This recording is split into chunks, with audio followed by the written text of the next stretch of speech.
በእኩለ ሌሊት በድንገት ከእንቅልፋችሁ በድንገት የተነስታችሁ ታውቃላችሁ? ለመተኛ ትሞክራላችሁ፣ ነገር ግን አይምሮአችሁ በሐሳብ ይዋከባል። ያልታወቀ ከባድ ፍርሃት ይወርሳችኋል።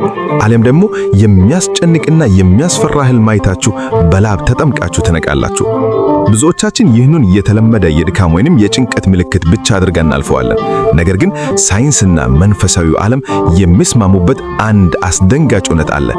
የመኝታ ክፍላችሁ የእረፍት ቦታ መሆኑ ቀርቶ እጅግ አደገኛ የሆነ የማይታይ የውጊያ ሜዳ ሆኖባቸዋል። ዛሬ በዚህ መልእክት ሌሊት እንቅልፍ የሚነሱ ህልምን የሚያበላሹና ጠዋት ስንነሳ በድካምና በብስጭት እንድንሞላ የሚያደርጉ ስውር መናፍስትን እንዴት እንደምናሸንፍ በጥልቀት እንመለከታለን።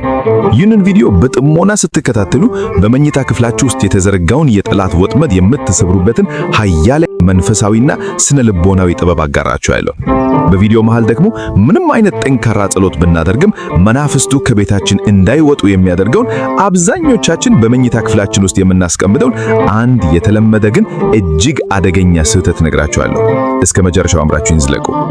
ይህ እጅግ በጣም ጠቃሚ መልእክት ለብዙዎች ይደርስ ዘንድ ቪዲዮን ላይክ በማድረግ እንድትጀምሩት በአምላካዊ ፍቅር እንጋብዛለን። እንቅልፍ የሰው ልጅ ለነገው ህይወቱ አዲስ ጉልበት የሚያገኝበት፣ አይምሮ የሚያርፍበትና ስነ ልቦናው የሚታደስበት ድንቅ የእግዚአብሔር ስጦታ ነው።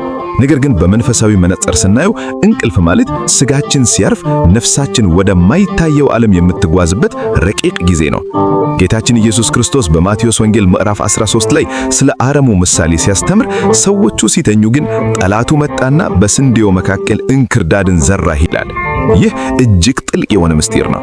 ጠላት ዲያብሎስ እኛ ነክተን በጸሎት ቆመን እና አይምሮአችንን ሰብስበን ባለበት ሰዓት ሊያጠቃን ይከብደዋል። ስለዚህ እኛ ወደ ማረፍ፣ ወደ መተኛትና ራሳችንን መከላከል ወደ ማንችልበት የህልም ዓለም ስንገባ በውስጣችን የፍርሃትን፣ የዝሙትን፣ የጥላቻና የጭንቀትን እንክርዳድ ለመዝራት በሌሊት ይመጣል።